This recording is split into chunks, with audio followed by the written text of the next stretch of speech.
ପିଲାମାନେ ଆଜି ଆମେ ପ୍ରସିଦ୍ଧ ଚାଣକ୍ୟ ନୀତିର ଗୋଟିଏ ଶ୍ଲୋକଟିଏ ପଢ଼ିବା ଓ ତାର ଅନୁବାଦ କରିବା। ଶୈଳେ ଶୈଳେନ ମାଣିକ୍ୟଂ ମୌକ୍ତିକଂ ନ ଗଜେ ଗଜେ ସାଧବନୈ ସର୍ବତ୍ର ଚନ୍ଦନଂ ନ ବନେ ବନେ। ଏବେ ଆସ ଆମେ ଏହାର ଅର୍ଥ ଜାଣିବା।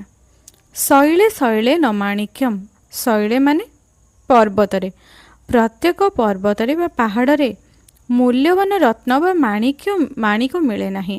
ଆମେ ଯଦି ଦେଖିବା ତାହେଲେ ପ୍ରତି ପର୍ବତରେ ଆମେ କ'ଣ ମୂଲ୍ୟବାନ ରତ୍ନ ପାଇବା କି? ତାହା କେବଳ ଗୋଟେ ଗୋଟେ ପାହାଡ଼ରେ ଥାଏ, ସବୁ ପର୍ବତରେ ସବୁ ପାହାଡ଼ରେ ନଥାଏ। ମୌକ୍ତିକଂ ନ ଗଜେ ଗଜେ, ସେହିପରି କ'ଣ ପ୍ରତ୍ୟେକ ହାତୀ ମୁଣ୍ଡରେ ମୁକ୍ତା ନଥାଏ, ପ୍ରତି ଗଜର ମୁଣ୍ଡରେ ମୁକ୍ତା ନଥାଏ।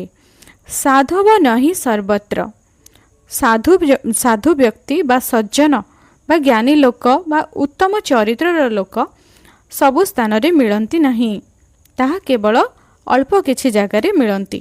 ସେହିପରି ଚନ୍ଦନଂ ନ ବନେ ବନେ, ତାର ଅର୍ଥ ହେଉଛି ପ୍ରତ୍ୟେକ ବଣରେ ଆମେ ଯଦି ଚନ୍ଦନର ବାସ୍ନା ଖୋଜିବା ତାହେଲେ ପାଇବା ନାହିଁ, ପ୍ରତ୍ୟେକ ଜଙ୍ଗଲରେ ଚନ୍ଦନ ଗଛ ମିଳେ ନାହିଁ। ଏବେ ଏଠୁ ଆମେ କ'ଣ ନୀତି ଶିକ୍ଷା ବା ୟାର ତାତ୍ପର୍ଯ୍ୟ କ'ଣ କ'ଣ ନୀତି ଶିକ୍ଷା ଆମେ ପାଉଛନ୍ତି? ଆଚାର୍ଯ୍ୟ ଚାଣକ୍ୟ ଏହି ଶ୍ଲୋକ ମାଧ୍ୟମରେ ବୁଝାଇବାକୁ ଚାହିଁଛନ୍ତି ଯେ ସଂସାରର ଶ୍ରେଷ୍ଠ ବା ମୂଲ୍ୟବାନ ଜିନିଷ ସବୁବେଳେ ବିରଳ ବା ଦୁର୍ଲଭ ହୋଇଥାଏ।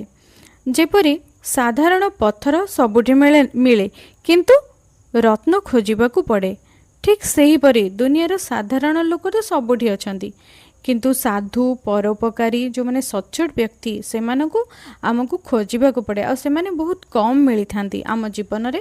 ସାଧୁ ବ୍ୟକ୍ତି ସଜ୍ଜନ ବ୍ୟକ୍ତି ବହୁତ କମ୍ ଆସିଥାନ୍ତି, କିନ୍ତୁ ଖରାପ ଲୋକ ତ ସବୁଠି ମିଳିଥାନ୍ତି, ଯେଉଁମାନେ କି ଅନ୍ୟର ନିନ୍ଦା କରନ୍ତି, ଅନ୍ୟର କ୍ଷତି କରନ୍ତି, ସେଭଳିଆ ଲୋକ ଆପଣ ସବୁଠି ପାଇପାରିବେ। କିନ୍ତୁ ସଜ୍ଜନ ବା ପ୍ରକୃତ ମିତ୍ର ଆମେ ବହୁତ କମ୍ ଜାଗାରେ ପାଇବା। ତେଣୁକରି ପିଲାମାନେ ଆମେ ଯଦି ସଜ୍ଜନ ପାଉଛନ୍ତି ବା ପ୍ରକୃତ ମିତ୍ର ପାଉଛନ୍ତି ତେବେ ତାଙ୍କୁ କେବେ ହେଲେ ଅନାଦର କରିବା ଉଚିତ ନୁହଁ, ତାଙ୍କୁ ସବୁବେଳେ ତାଙ୍କର ଆଦର କରିବା ଉଚିତ। କାରଣ ଚନ୍ଦନ କାଠ ଯେପରି ଦୁର୍ମୂଲ୍ୟ, ଚନ୍ଦନ କାଠ ଯେମିତି ସବୁଠି ମିଳେ ନାହିଁ, ସବୁ ହାତୀର ମୁଣ୍ଡରେ ଯେପରି ମୁକ୍ତା ମିଳେ ନାହିଁ, ଠିକ୍ ସେପରି ସବୁ ଜାଗାରେ ସାଧୁଜନ ମିଳନ୍ତି ନାହିଁ। ଆଉ ଯଦି ଆମେ ସେହିଭଳି ସାଧୁ ବା ଉତ୍ତମ ବ୍ୟକ୍ତିଙ୍କ ସଂସ୍ପର୍ଶରେ ସଚ୍ଚୋଟ ବ୍ୟକ୍ତିଙ୍କର ସଂସ୍ପର୍ଶରେ ଆସିଲେ ତାହେଲେ ତାଙ୍କଠୁ ଆମେ ନିଶ୍ଚିତ ଭାବରେ କିଛି ଶିଖିବା ଉଚିତ, ଆଉ ସେଭଳି ଲୋକଙ୍କୁ ଆମେ କେବେ ହେଲେ ହଠାଦର କରିବା ଉଚିତ ନୁହଁ।